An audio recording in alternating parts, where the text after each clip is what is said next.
فرزند زہرا یہ حالات برے ہیں۔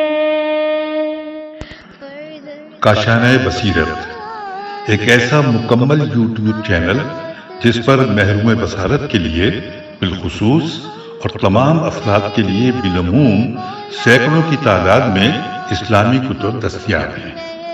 لہذا گزارش ہے کہ آپ اپنی ذمہ داری نبھاتے ہوئے کاشانۂ بصیرت کو سبسکرائب کرنے کے ساتھ ساتھ بیل آئیکن کو پریس کیجیے تاکہ آپ علم کے حصول کے ساتھ ساتھ مذہب اہل بیت کی اشاعت میں بھی اہم کردار ادا کرتے رہیں۔ کاشانۂ بصیرت، کاشانۂ بصیرت، کاشانۂ بصیرت۔ فرزند زہرا یہ حالات برے ہیں۔ السلام علیکم ورحمۃ اللہ وبرکاتہ۔ سامعین، آپ سماعت فرما رہے ہیں سیرت ام المومنین حضرت علی ابن ابی طالب حصہ دوم، تالیف علامہ مفتی جعفر حسین علی اللہ مقامہ کی ہے۔ آج ہم آپ کے سامنے اس کی 21ویں ریکارڈنگ پیش کر رہے ہیں، صفحہ نمبر 258۔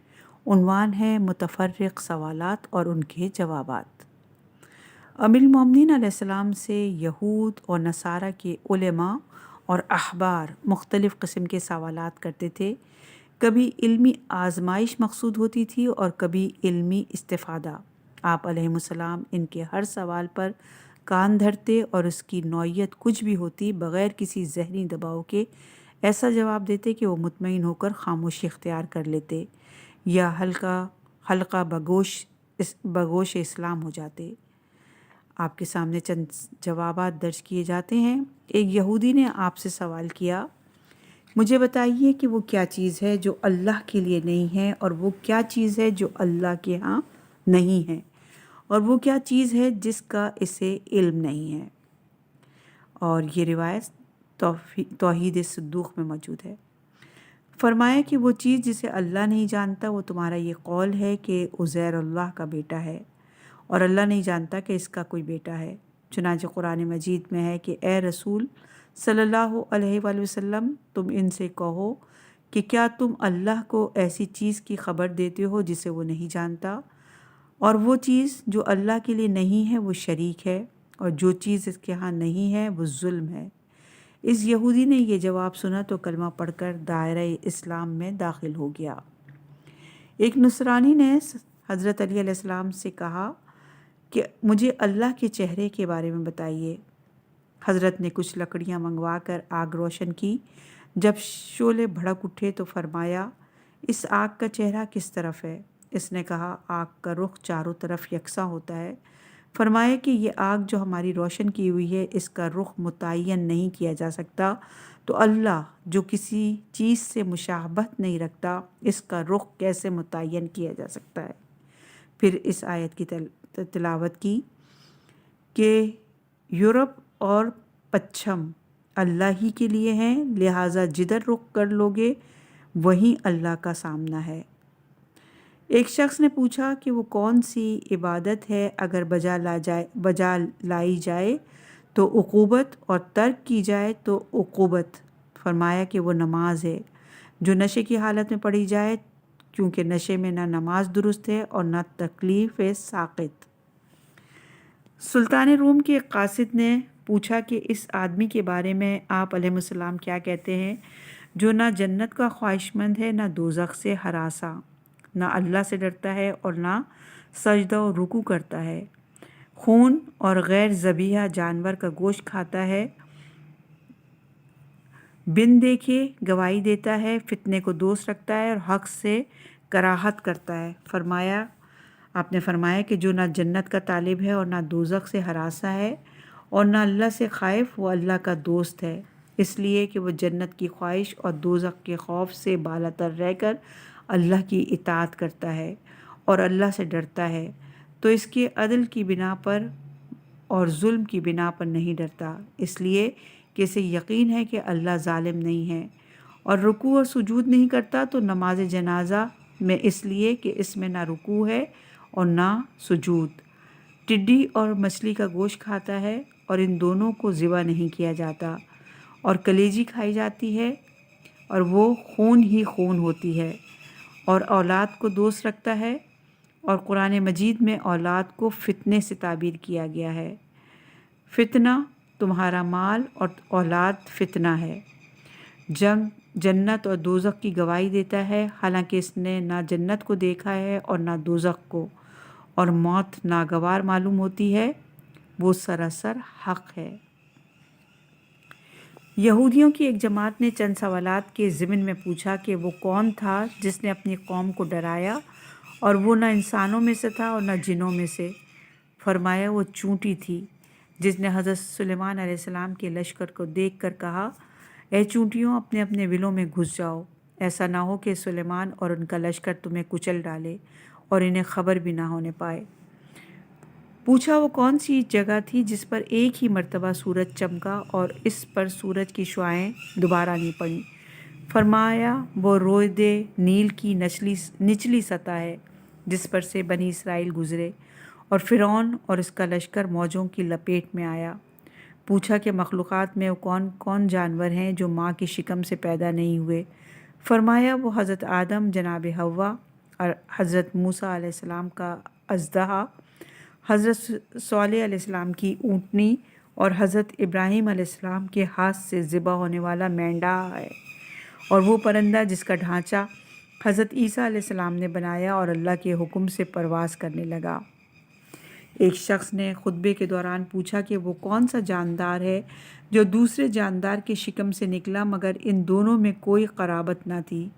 فرمایا وہ یونس ابن متی علیہ السلام تھے جو مچھلی کے پیٹ سے نکلے۔ پوچھا گیا کہ وہ کون سا درخت تھا جسے پانی سے سیراب نہیں کیا گیا؟ فرمایا کہ وہ درخت جو حضرت یونس علیہ السلام پر سایہ ڈالنے کے لیے اگا۔ قرآن مجید میں ہے کہ ہم نے ان کے سر پر سائے کے لیے کدو کا درخت لگایا۔ پوچھا گیا کہ وہ کون ذی روح ہے جو جماعت سے پیدا ہوا؟ فرمایا وہ ناقہ صالح علیہ السلام ہے۔ ایک شخص نے پوچھا کہ وہ کون ہے جو زندگی میں پانی سے سیراب ہوتا رہا اور مرنے کے بعد کھاتا ہے؟ فرمایا وہ عصائے موسیٰ علیہ السلام ہے۔ جب تک وہ درخت کا جز رہا پانی سے سیراب ہوتا رہا، اور جب شاخ سے الگ ہو کر مردہ ہو گیا تو جادوگروں کی رسیوں اور چھڑیوں کو نگل گیا۔ ایک یہودی عالم راس الجالوت نے آپ سے پوچھا کہ تمام چیزوں کی اصل اور بنیاد کیا ہے؟ فرمایا پانی، جیسا کہ قرآن مجید میں ہے کہ ہم نے ہر زندہ چیز کو پانی سے پیدا کیا۔ پوچھا کہ وہ 2 گھنٹے بڑھنے والی چیز کون سی ہے جن کا گھٹاؤ بڑھاؤ نظر میں آتا ہے؟ فرمایا کہ وہ شب و روز ہے جو گھنٹے بڑھتے رہتے ہیں۔ پوچھا کہ وہ کون سا پانی تھا جو نہ زمین سے پھوٹا اور نہ آسمان سے برسا؟ فرمایا وہ پسینہ تھا جو حضرت سلیمان علیہ السلام نے گھوڑوں کو دوڑا کر حاصل کیا تھا اور ملکہ سبا بلقیس کے پاس بھیجا تھا۔ پوچھا وہ کون سی چیز ہے جو بے جان ہونے کے باوجود سانس لیتی ہے؟ فرمایا وہ صبح ہے، چنانچہ قرآن مجید میں ہے کہ صبح کی قسم جب وہ سانس لے کر روشن ہو جائے۔ پوچھا وہ کون سی قبر ہے جو صاحب قبر کے ساتھ گھومتی پھرتی رہی؟ فرمایا وہ مچھلی ہے جس کے شکم میں حضرت یونس علیہ السلام رہے۔ آپ علیہ السلام سے پوچھا گیا کہ وہ کون ہے جس پر بہتان باندھا گیا لیکن وہ نہ انسان ہے اور نہ جن؟ فرمایا کہ وہ بھیڑیا ہے جس پر حضرت یوسف علیہ السلام کے بھائیوں نے جھوٹ باندھتے ہوئے کہا کہ اسے بھیڑیا کھا گیا۔ پوچھا گیا کہ وہ کون ہے جس کا شمار نہ انسانوں میں ہوتا ہے اور نہ جنوں میں، اور اس پر وحی نازل ہوئی؟ فرمایا وہ شہد کی مکھی ہے، جیسا کہ قرآن مجید میں ہے کہ تمہارے پروردگار نے شہد کی مکھی کی طرف وحی کی۔ پوچھا گیا کہ وہ معبوس ہونے والا کون ہے جو نہ جن اور انس میں سے ہے اور نہ ملائکہ و شیاطین میں سے ہے؟ فرمایا وہ کوا ہے، چنانچہ ارشاد الہی ہے کہ خدا نے ایک کوے کو بھیجا۔ پوچھا گیا کہ وہ رسول کون ہے جو انسانوں اور جنوں میں سے ہے اور نہ فرشتوں اور شیطانوں میں سے؟ فرمایا وہ ہدہد ہے جسے حضرت سلیمان علیہ السلام نے کہا کہ ہمارا یہ خط لے کر جا اور ان لوگوں کے آگے ڈال دے۔ کعب احبار نے پوچھا کہ وہ کون ہے جس کا کوئی باپ نہیں، اور وہ کون ہے جس کا کوئی قوم و قبیلہ نہیں، اور وہ کون ہے جس کا کوئی قبلہ نہیں؟ فرمایا جس کا باپ نہیں وہ حضرت عیسیٰ علیہ السلام ہے، اور جس کا کوئی قبیلہ نہیں وہ حضرت آدم علیہ السلام ہے، اور جس کا کوئی قبلہ نہیں وہ خانہ کعبہ ہے۔ ایک شخص نے پوچھا کہ بہترین چیز جو اللہ نے خلق کی ہے کیا ہے؟ فرمایا کلام۔ پھر پوچھا کہ بدترین چیز کیا ہے؟ فرمایا کلام۔ مقصد یہ کہ اچھی بات سے اچھی کوئی چیز نہیں اور بری بات سے بری کوئی چیز نہیں۔ ایک شخص نے پوچھا کہ وہ 2 بھائی کون تھے جو ایک دن پیدا ہوئے اور ایک دن مرے؟ ان میں سے ایک کی عمر 50 برس تھی اور دوسرے کی عمر 150 برس تھی۔ فرمایا وہ 2 بھائی عزیر اور عزرا تھے۔ اللہ نے عزیر کو 100 سال مردہ رکھا اور پھر اسے جلایا، جیسے کہ قرآن مجید میں ہے کہ خدا نے اسے موت دی اور 100 برس تک مردہ رکھا اور پھر زندہ اٹھایا۔ پوچھا گیا کہ وہ باپ اور بیٹا کون ہے کہ باپ کی عمر کم اور بیٹے کی عمر زیادہ ہے؟ فرمایا وہ عزیر اور ان کے فرزند ہیں۔ چنانچہ جب اللہ نے عزیر کو 100 سال مردہ رکھنے کے بعد زندہ کیا تو اس وقت ان کی عمر 40 سال تھی اور ان کے بیٹے کی عمر 120 سال ہو چکی تھی۔ ایک شخص نے پوچھا کہ سنت، بدعت اور جماعت اور فرقے کے معنی کیا ہے؟ فرمایا سنت وہ ہے جس کا اجرا رسول اللہ صلی اللہ علیہ وآلہ وسلم نے اپنے قول اور عمل سے کیا، اور بدعت یہ ہے کہ اپنی طرف سے کوئی چیز ایجاد کر لی جائے، اور جماعت سے مراد اہل حق کی جماعت ہے اگرچہ وہ کم ہوں، اور فرقے سے مراد اہل باطل کا گروہ ہے اگرچہ وہ کثرت میں ہوں، اور یہ روایت مانی الاخبار میں موجود ہے۔ ابو سعید خدری نے پیغمبر اکرم صلی اللہ علیہ وآلہ وسلم کی یہ حدیث بیان کی، 1 صدی کے بعد روئے زمین پر ایک بھی زندہ باقی نہیں رہے گا، اور یہ روایت مروج الذہب جلد نمبر 1 صفحہ نمبر 412 پر ہے۔ لوگ اس حدیث کو سن کر پریشان ہو گئے۔ حضرت علی علیہ السلام نے حضرت علی علیہ السلام سے اس حدیث کے بارے میں پوچھا گیا تو آپ علیہ السلام نے فرمایا کہ ابو سعید نے صحیح بیان کیا، مگر اس کے یہ معنی نہیں کہ 100 برس کے بعد زمین آدمیوں سے خالی ہو جائے گی، بلکہ اس حدیث کا مطلب یہ ہے کہ جن لوگوں نے پیغمبر اکرم صلی اللہ علیہ وآلہ وسلم کو دیکھا ہے 1 صدی کے بعد ان میں سے ایک بھی باقی نہیں رہے گا۔ ایک دہریہ نے حضرت علی علیہ السلام سے کہا کہ مسلمانوں کا یہ نظریہ ہے کہ کافر آگ میں جلتا ہے، یہ میرے پاس کافر کی ہڈی ہے مگر اس میں ذرا بھی تو تپش نہیں ہے۔ آپ نے چقماق یعنی مقناطیس طلب کیا اور رگڑ کر اس میں سے آگ نکالی، پھر وہ پتھر اسے دیا اور کہا کہ اسے چھو کر دیکھو، یہ بظاہر ٹھنڈا ہے مگر اس کے اندر آگ بھری ہوئی ہے۔ صفحہ نمبر ہے 263 اور عنوان ہے خطابی و اقناعی جوابات۔ امیر المومنین علیہ السلام کی بعض جوابات کی نوعیت خطابی و اقناعی ہوتی تھی۔ ایسے جوابات کا موقع اور محل وہاں ہوتا ہے جہاں تحقیقی اور تفصیلی جواب سائل کی ذہنی سطح سے بلند تر ہو اور اسے ایک لطیف اور شگفتہ جواب دے کر اس کی ذہنی تسکین کا سامان کرنا مقصود ہو۔ چنانچہ اس قسم کے جوابات دل آویز اور خوش آئند ہونے کی وجہ سے فوراً ذہن میں اتر جاتے ہیں اور سائل کو بڑی حد تک مطمئن کر دیتے ہیں۔ حضرت علی علیہ السلام کے اس قسم کے چند جوابات آپ سب کی نظر جو اقناعی ہونے کے باوجود حقیقت اور واقعات سے الگ بھی نہیں ہیں۔ آپ علیہ السلام سے پوچھا گیا کہ اگر کسی شخص کو گھر میں بند کر دیا جائے اور وسائل معاش روک دیے جائیں تو اس کی روزی کدھر سے آئے گی؟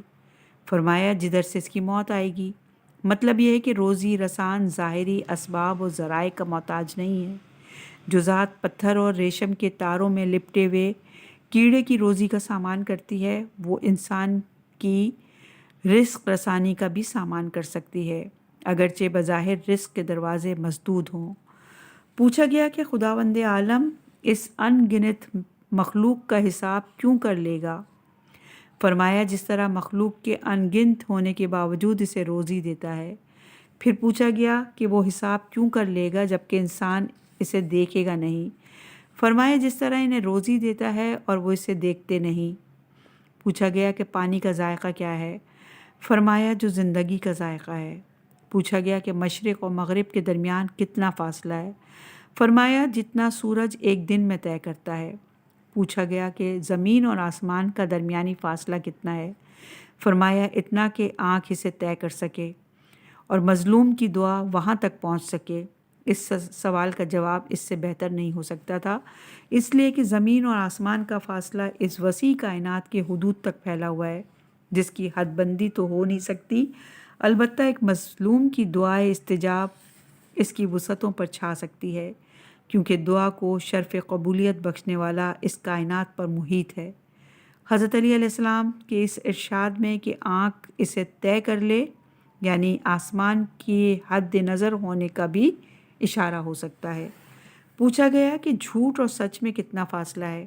فرمایا 4 انگلیوں کا، یعنی کان اور آنکھ کا درمیانی فاصلہ۔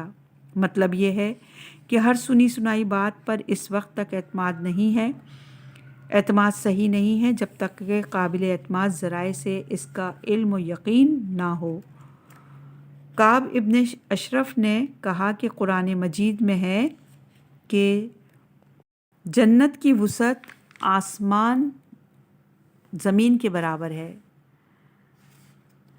پھر دوزخ کہاں پر ہے؟ جب رات آتی ہے تو دن کہاں ہوتا ہے، اور جب دن آتا ہے تو رات کہاں ہوتی ہے؟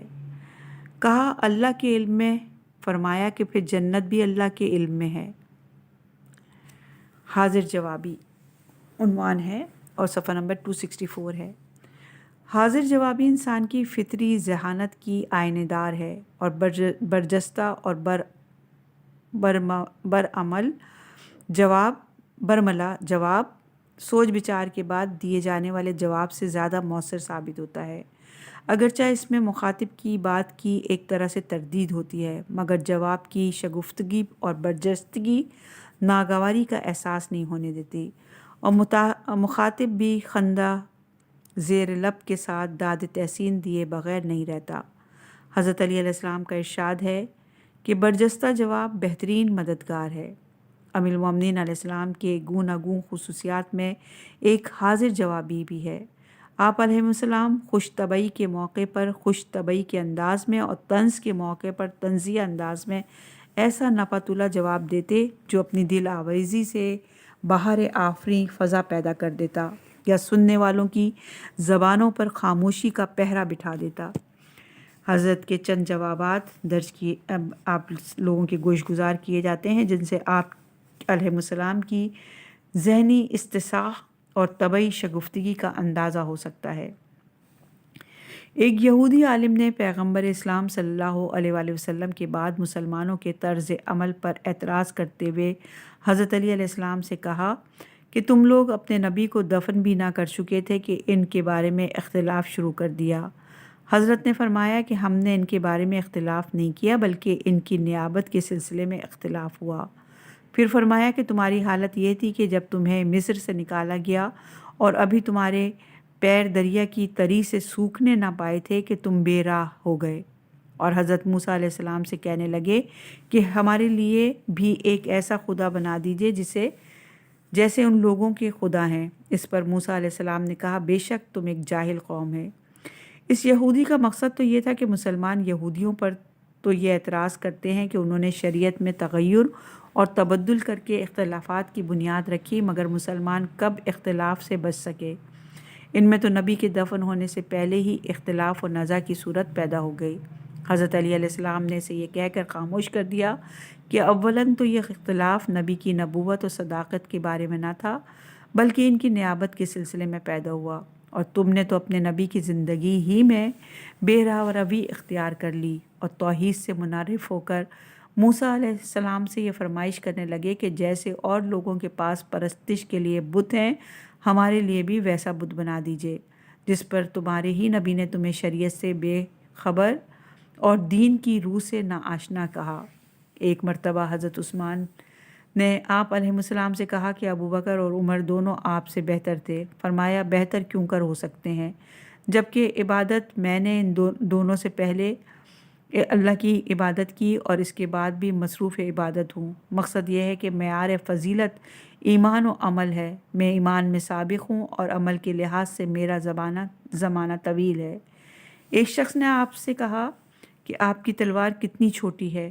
حضرت نے اسے یہ جواب دے کر خاموش کر دیا کہ میں قدم آگے بڑھا کر اسے طویل کر لیا کرتا ہوں۔ ایک شخص نے جو بظاہر دوست اور بباطن ہے آپ علیہ السلام سے اناد رکھتا تھا، آپ علیہ السلام کی بڑھ چڑھ کر مدح اور توصیف کی تو فرمایا جو تمہاری زبان پر ہے میں اس سے کم ہوں اور جو تمہارے دل میں ہے اس سے زیادہ ہوں۔ ایک مرتبہ آپ علیہ السلام حضرت ابوبکر اور حضرت عمر کے درمیان چل رہے تھے۔ ان دونوں کا قد حضرت علی علیہ السلام کے قد سے نکلتا ہوا تھا۔ حضرت عمر نے آپ کے قد پر طنز کرتے ہوئے کہا کہ اے علی، آپ ہم دونوں کے درمیان اس طرح ہیں جیسے لنا میں نون۔ حضرت نے فوراً جواب دیا اگر میں تم دونوں کے درمیان نہ ہوتا تو تم لا ہوتے۔ مطلب یہ کہ جس طرح لنا میں نون نکال لیا جائے تو لا باقی رہ جاتا ہے، اسی طرح میں الگ ہو جاؤں تو تم لاشے ہو کر رہ جاؤ گے۔ ایک مرتبہ پیغمبر اکرم صلی اللہ علیہ وآلہ وسلم، حضرت علی علیہ السلام اور چند صحابہ کھجورے کھا رہے تھے۔ حضرت صلی اللہ علیہ وسلم کھجورے کھاتے اور گٹھلیاں حضرت علی علیہ السلام کے سامنے رکھتے۔ آپ کی دیکھا دیکھی صحابہ نے بھی گٹھلیاں آپ کے آگے ڈھیر کرنا شروع کر دی۔ جب فارغ ہوئے تو حضرت صلی اللہ علیہ وآلہ وسلم نے فرمایا سب سے زیادہ کھجوریں کس نے کھائیں؟ صحابہ نے کہا کہ جس کے آگے گٹھلیاں زیادہ ہیں اسی نے زیادہ کھجوریں کھائی ہیں۔ حضرت علی علیہ السلام نے کہا کہ کوئی ایسا نہیں بلکہ جس نے گٹھلیاں سمیت کھجوریں کھائیں وہ زیادہ کھانے والا ہے۔ صفحہ نمبر ہے 266، عنوان ہے اخبار الغیبیہ۔ انبیاء اور ائمہ کا علم دو طرح کا ہوتا ہے، ایک عادی اور اکتسابی اور دوسرا موہبی و الہامی۔ علم عادی وہ ہے کہ تعلم جو عام ذرائع و اسباب کے تابع ہوتا ہے، جیسے مشاہدہ یا عادل افراد کی گواہی سے کسی واقعے کا علم، اور علم موہبی وہ ہے جو وحی اور الہام اور القائے ربانی کے ذریعے حاصل ہوتا ہے۔ اس علم میں تعلیم و اکتساب کا قطعاً دخل نہیں ہے، بلکہ یہ موہبہ الہی اور عطیہ خداوندی ہے۔ علم اکتسابی جنبہ بشریت سے تعلق رکھتا ہے اور علم موہبی مقام نبوت اور عصمت سے وابستہ ہے۔ اسی علم کے ذریعے انبیاء اور ائمہ امور غیبیہ پر مطلع ہوتے اور پیش آئندہ واقعات کی خبر دیتے ہیں۔ اگرچہ قرآن مجید میں علم غیب کو ذات الہی سے مختص کیا گیا کہ جیسا کہ ارشاد خداوندی ہے، کہہ دو کہ اللہ کے علاوہ زمین و آسمان میں بسنے والوں میں سے کوئی بھی غیب نہیں جانتا، مگر دوسرے مقام پر پسندیدہ اور برگزیدہ رسولوں کا استثناء بھی موجود ہے۔ چنانچہ ارشاد الہی ہے، وہی غیب کا جاننے والا ہے اور اپنے غیب کی باتوں کو کسی پر ظاہر نہیں کرتا مگر جس پیغمبر کو وہ پسند کرے۔ اس سے یہ امر ثابت ہوتا ہے کہ علم الغیب ذات باری سے بائیں معنی مختص ہے کہ اس کا علم مستقلاً اور بذات ہے، اور پسندیدہ رسولوں کو ذاتی طور پر امور غیبیہ کا علم نہیں ہوتا، بلکہ خداوند عالم کے بتائے اور وحی اور الہام کے ذریعے آگاہ کرنے سے حاصل ہوتا ہے۔ جب اللہ اپنے رسولوں کو پردہ غیب میں چھپے ہوئے امور سے آگاہ کرتا ہے تو اس میں بھی کوئی استبعاد نہ ہونا چاہیے کہ ائمہ اور خاصان خدا بھی پیغمبر کی تعلیم اور القاء اور الہام کے ذریعے غیب کی باتوں سے باخبر ہو سکتے ہیں۔ چنانچہ امیر المومنین علیہ السلام نے زمانہ آئندہ میں رونما ہونے والے حوادث اور واقعات کے سلسلے میں جو پیشن گوئیاں فرمائی ہیں وہ اس امر کا روشن ثبوت ہے کہ آپ کے علم و ادراک کا ذریعہ صرف ظاہری حواس نہ تھے، بلکہ وارث علم رسول اللہ صلی اللہ علیہ وآلہ وسلم ہونے کے اعتبار سے ان امور پر بھی اطلاع رکھتے تھے جو دائرہ محسوسیات سے باہر اور پردہ غیب میں نہا تھے، اور اسی علم سے مستقبل میں واقع ہونے والے امور کا انکشاف کرتے تھے۔ البتہ عام معاملات زندگی میں متعارف طریقوں سے حاصل ہونے والے علم پر عمل پیرا ہوتے تھے۔ اب امیر المومنین علیہ السلام کی ان گنت پیشن گوئیوں میں سے چند پیشن گوئیاں آپ سبوں کی سماعت کی نظر، جس سے یہ امر واضح ہو جائے گا کہ آپ علیہ السلام مستقبل میں رونما ہونے والے واقعات اور مشاہدات اور محسوسات کی کس طرح نظر رکھتے تھے۔ عبداللہ ابن رزین غافقی نے بیان فرمایا، کہ میں نے حضرت علی علیہ السلام کو فرماتے سنا کہ اے اہل عراق، تم میں سے 7 آدمی عنقریب مرج ازرع میں قتل کیے جائیں گے جن کی مثال اصحاب اخدود کی ہوگی۔ چنانچہ ہجر اور ان کے اصحاب قتل کیے گئے۔ اور یہ روایت ہے البادیہ اور ناحیہ جلد نمبر 8 صفحہ نمبر 55 پہ۔ ہجر ابن عدی کندی، جو ہجر الخیر اور ہجر الادبر کے نام سے بھی یاد کیے جاتے ہیں، اپنے بھائی ہانی ابن عدی کے ہمراہ مدینہ آئے اور پیغمبر اکرم صلی اللہ علیہ وآلہ وسلم کی خدمت میں باریاب ہو کر اسلام لائے۔ آپ کا شمار افاضل صحابہ میں ہوتا ہے، زہد اور تقوی میں نمایاں امتیاز رکھتے ہیں اور امیر المومنین علیہ السلام کے خواص اصحاب میں محسوب ہوتے تھے۔ جمل و صفین کی جنگوں میں حضرت علی علیہ السلام کے ہم رکاب رہے اور ہر مارکے میں پوری سرگرمی سے حصہ لیا۔ امیر المومنین علیہ السلام اور ان کی اولاد کی محبت رگ و پے میں سرایت کی ہوئی تھی اور اسی محبت اور وابستگی کی بنا پر عموی کارندوں کے مظالم کا نشانہ بنے اور آخر بے جرم و خطا قتل کر دیے گئے۔ عمومی عمال کا وتیرہ تھا کہ وہ اعلانیہ حضرت علی علیہ السلام اور ان کی اولاد پر سب و شتم کرتے تھے اور یہی ہدایات انہیں مرکز کی طرف سے دی جاتی تھیں۔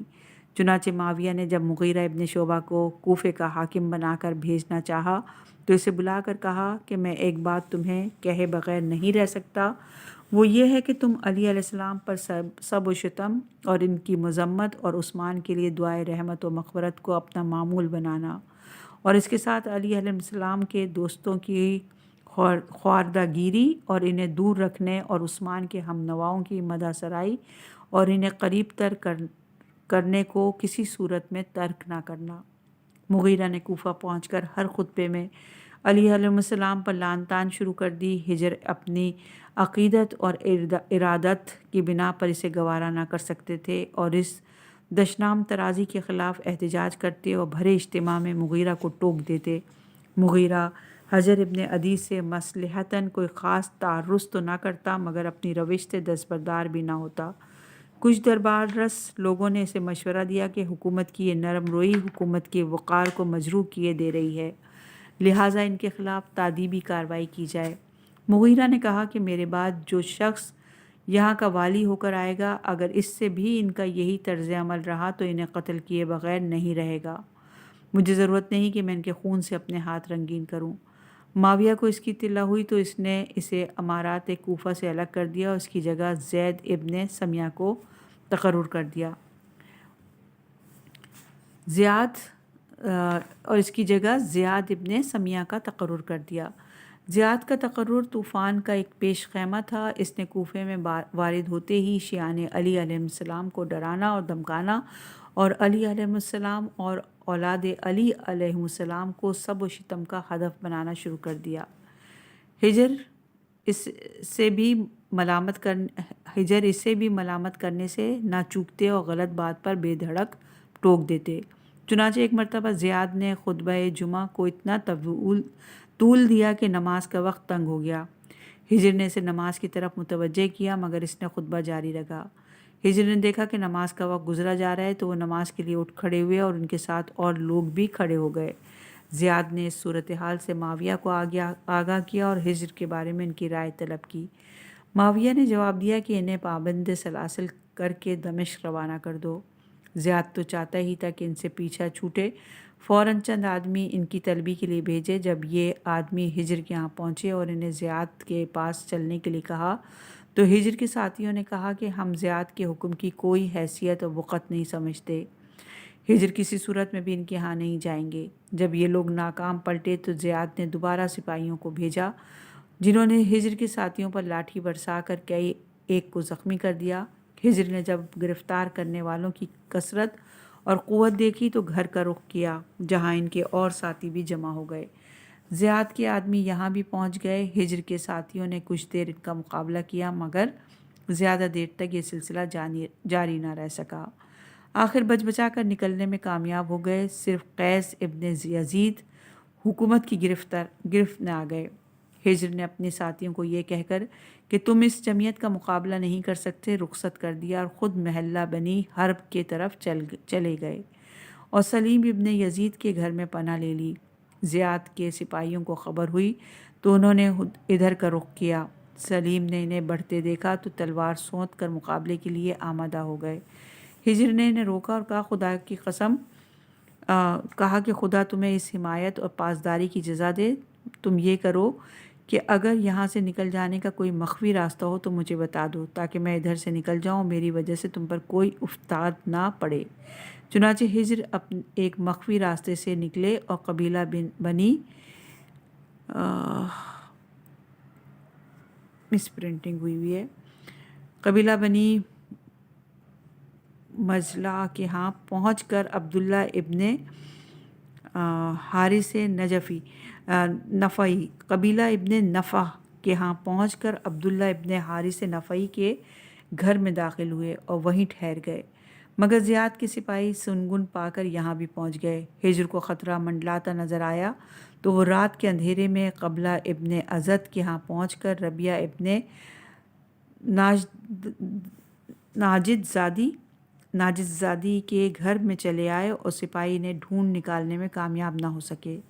زیاد جب بے دست و پا ہو گیا تو اس نے محمد ابن اشس کو بلا کر حکم دیا کہ جس طرح ہو سکے ہجر کو تلاش کرو، اگر تم نے 3 دن کے اندر اسے میرے سامنے پیش نہ کیا تو تم اپنی جان سے ہاتھ دھو بیٹھو گے۔ ہجر کو یہ معلوم ہوا تو انہوں نے محمد بن اشس کو پیغام بھجوایا کہ میں خود تمہارے پاس آنے کو تیار ہوں تاکہ تم مجھے زیاد کے سامنے پیش کر سکو، مگر اتنا کرو کہ زیاد سے عہد و پیمان لے لو کہ وہ مجھے امان دے اور معاویہ کے ہاں بھجوا دے، پھر وہ جانے اور ان کا کام۔ محمد ابن اشس کو کچھ ڈھارس ہوئی اور وہ چند آدمیوں کو لے کر زیاد کے پاس آیا اور اسے امان دینے اور معاویہ کے پاس بھجوانے پر رضامند کر لیا۔ جب ہجر کو اس امان دہی کا اطلاع دی گئی تو وہ زیاد کے پاس چلے آئے۔ زیاد نے انہیں کڑے تیوروں سے دیکھا اور کہا میرا دل تو یہ چاہتا ہے کہ تمہاری شہرہ کاٹ دوں، مگر مجھے اپنے عہد کا پاس ہے۔ اس کے بعد انہیں چند دن کے لیے قید خانے میں رکھا اور پھر ان کے خلاف گواہیوں کا ایک پلندہ جمع کر کے شہاب ابن کثیر اور وائل ابن حجر کی زیر نگرانی انہیں دمشق روانہ کر دیا۔ ان گواہوں میں بیشتر وہ لوگ تھے جو ہجر سے دشمنی اور عناد رکھتے تھے، اور کچھ لوگ وہ تھے جن کے نام خود سے درج کر دیے گئے تھے۔ چنانچہ ان گواہوں میں سے شریح ابن حانی حارثی کا بھی نام تھا۔ انہیں پتہ چلا تو انہوں نے ایک خط معاویہ کے نام لکھا اور وائل ابن حجر کے ہاتھ معاویہ تک پہنچا دیا۔ خط یہ تھا کہ مجھے یہ معلوم ہوا کہ زیاد نے ہجر ابن عدی کے خلاف میری گواہی بھی تحریر کی ہے۔ ہجر کے بارے میں میری گواہی یہ ہے کہ وہ نماز گزار اور زکوٰۃ کا پابند اور برابر حج و عمرہ بجا لاتے رہتے ہیں اور اچھی باتوں کا حکم دیتے ہیں اور بری باتوں سے روکتے ہیں۔ ان کا خون بہانا اور مال چھیننا حرام ہے۔ اب آگے آپ کی مرضی، چاہے اسے قتل کریں چاہے چھوڑ دیں۔ اور یہ روایت تاریخ طبری جلد نمبر 4 صفحہ نمبر 203 پر ہے۔ جب ہجر اور اس کے ساتھی دمشق سے 6 میل کے فاصلے پر مرج عذرا میں پہنچے تو منزل کرنے کے لیے ٹھہر گئے۔ معاویہ کو ان کے گرفتار کر کے لائے جانے کی اطلاع ہو چکی تھی۔ انہوں نے حدبہ ابن فیاض قضائی، حسین ابن عبداللہ کلابی اور ابو شریف البدئی کو وہاں بھیجا، جنہوں نے ہجر اور ان کے ساتھیوں سے کہا کہ امیر معاویہ کے پاس ایسی ناقابل تردید شہادتیں پہنچی ہیں جن سے حکومت کے خلاف تمہاری بغاوت اور سرکشی ثابت ہوتی ہے اور تمہارے قتل کے جواز میں کوئی شبہ نہیں رہتا، لیکن ہمیں حکم دیا گیا ہے کہ ہم تم سے علی علیہ السلام سے بیزاری اور ان پر لعنت کا مطالبہ کریں۔ اگر تم ایسا کرو تو ہم تمہیں چھوڑ دیں گے اور انکار کرو گے تو تمہیں قتل کر دیں گے۔ اور یہ روایت بھی تاریخ طبری جلد نمبر 4 صفحہ نمبر 205 پر ہے۔ ہجر اور ان کے ساتھیوں نے کہا یہ نہیں ہو سکتا، ہم اپنی جانوں کے بچاؤ کے لیے ام المومنین علیہ السلام کے بارے میں کوئی ناسزا الفاظ کہیں یا ان سے اظہار بیزاری کریں۔ اب انہوں نے موت کو سر پر منڈلاتے دیکھ کر مصلے بچھا دی اور تمام رات نمازوں میں گزار دی۔ جب صبح ہوئی تو معاویہ کے آدمیوں نے تلواریں نیاموں سے کھینچ لیں۔ ہجر نے کہا کہ مجھے وضو اور 2 رکعت نماز پڑھنے کی مہلت دی جائے۔ جب مہلت ملی تو انہوں نے وضو کیا اور 2 رکعت نماز پڑھی اور کہا خدا کی قسم میں نے اپنی زندگی میں اتنی مختصر نماز کبھی نہیں پڑھی۔ میں چاہتا تھا کہ حسب معمول نماز کو طول دوں، مگر اس خیال سے ایسا نہیں کیا کہ تم یہ نہ سمجھو کہ میں موت سے ڈر گیا ہوں۔ میری وصیت یہ ہے کہ مجھے ہتھکڑیوں اور بیڑیوں سمیت خاک و خون میں غلطہ دفن کیا جائے تاکہ میں کل اللہ کے روبرو اسی حالت میں معاویہ سے اپنے خون کا محاسبہ کروں۔ حدبہ ابن فیاض قضائی نے آپ کی گردن پر تلوار ماری، کچھ دیر لاشا تڑپا اور روح طیب جست انصری سے پرواز کر گئی۔ آپ کے ساتھیوں میں سے شریک ابن شداد حضری، سیفی ابن قیس شیبانی، قصیہ ابن زیبہ عبسی، محضرر ابن شہاب مستقری اور کرام ابن حیان غزی بھی شہید کیے گئے، اور عبد الرحمن ابن حسان غزی کو قص ناطف میں زندہ گاڑ دیا گیا۔ اور اس طرح امیر المومنین علیہ السلام نے جو پیشن گوئی فرمائی تھی 51 ہجری میں معاویہ کے دور حکومت میں پوری ہوئی۔ ہجر اور ان کے اصحاب کے بے گناہ قتل نے بہت سی آنکھوں کو اشکبار کیا، اور خود معاویہ کو بھی اس قتل کی سنگینی اور پاداش عمل کا احساس تھا۔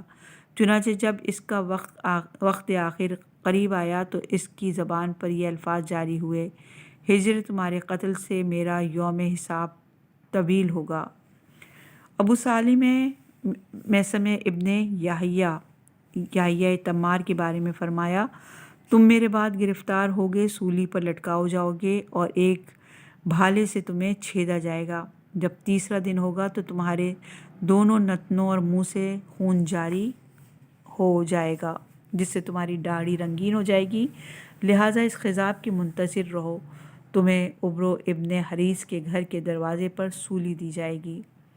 میثم کوفہ کے ایک تجارت پیشہ خاندان کے فرد تھے اور کھجوروں کے کاروبار کی وجہ سے تمار یعنی خرما فروش کہلاتے تھے۔ آپ امیر المومنین علیہ السلام کے ان تلمذہ و اصحاب میں شمار ہوتے تھے جو اسرار امامت کے امین، تنزیل و تعویل قرآن کے عالم اور معارف دینی کے خزینہ دار تھے۔ ابن ابی الحدید نے تحریر کیا کہ علی علیہ السلام نے میثم کو علوم کثیرہ اور وصیت کے مخفی اسرار پر مطلع کیا تھا، اور یہ روایت شرح ابن ابی الحدید جلد نمبر 1 صفحہ نمبر 21 پر ہے۔ جب میثم نے امیر المومنین علیہ السلام سے اپنے بارے میں شہادت کی خبر سنی تو کہا: یا امیر المومنین علیہ السلام، مجھے کس جرم کی پادیش میں سولی پر لٹکایا جائے گا؟ فرمایا کہ تم سے مطالبہ کیا جائے گا کہ اگر جاں بخشی چاہتے ہو تو مجھ سے اظہار بیزاری کرو۔ کہا: میں ہر مصیبت سہ لوں گا اور ہر ظلم و اذیت برداشت کر لوں گا، مگر آپ سے اظہار بیزاری نہیں کروں گا۔ جب ابن زیاد کے دور میں شیعہ نے علی علیہ السلام کا اتصال کیا جانے لگا تو جناب میثم کی تلاش شروع ہوئی اور ان کے میر محلہ کو حکم دیا گیا کہ وہ انہیں گرفتار کر کے لائے۔ میر محلہ کو معلوم ہوا کہ میثم حج کے لیے مکہ جا چکے ہیں۔ اس نے ابن زیاد سے کہا کہ ان کی واپسی تک مجھے مہلت دی جائے، جب وہ آئیں گے تو انہیں پیش کر دیا جائے گا۔ جب میثم حج سے فارغ ہو کے واپس آئے تو انہیں ابن زیاد کے سامنے پیش کیا گیا۔ اس نے پوچھا: کیا تم میثم ہو؟ کہا: ہاں میثم ہوں۔ کہا: تم ابو تراب سے اظہار بیزاری کرو۔ کہا: کون ابو تراب؟ کہا: علی علیہ السلام۔ کہا کہ اگر میں ان سے اپنی نفرت و بیزاری کا اعلان نہ کروں تو پھر کیا ہوگا؟ کہا: تمہیں قتل کیا جائے گا۔ کہا: میرے مولا اور آقا مجھے خبر دے گئے تھے کہ تمہیں عبرو ابن حریث کے گھر کے سامنے سولی دی جائے گی، میں اس ساعت کا منتظر ہوں۔ چنانچہ انہیں کچھ دن قید میں رکھ کر عمرو ابن حریث کے مکان کے سامنے سولی پر لٹکا دیا گیا۔ انہوں نے سولی پر سے کہنا شروع کیا: اے لوگو، تم میں سے جو پیش آئند حوادث کے بارے میں امیر المومنین علیہ السلام کی احادیث سننا چاہے وہ آئے۔ ابن زیاد کو معلوم ہوا تو اس نے حکم دیا کہ ان کے منہ پر لگام چڑھا دی جائے۔ چنانچہ لگام چڑھا دی گئی اور وہ بولنے سے مجبور ہو گئے۔ جب سولی پر لٹکے 3 دن گزر گئے تو ان کے منہ اور نتنوں سے خون جاری ہو گیا، داڑھی اور چہرہ خون سے رنگین ہو گیا، اور اسی دن غروب آفتاب سے پہلے ان کی روح ملائے اعلیٰ کی طرف پرواز کر گئی۔ یہ واقعہ سید الشہداء امام حسین علیہ السلام کے وارد عراق ہونے سے 10 دن پہلے کا ہے۔ رشید حجری سے فرمایا: اخبار غیبیہ کا بیان جاری ہے، انشاءاللہ کہ باقی بیان اگلی نشست میں۔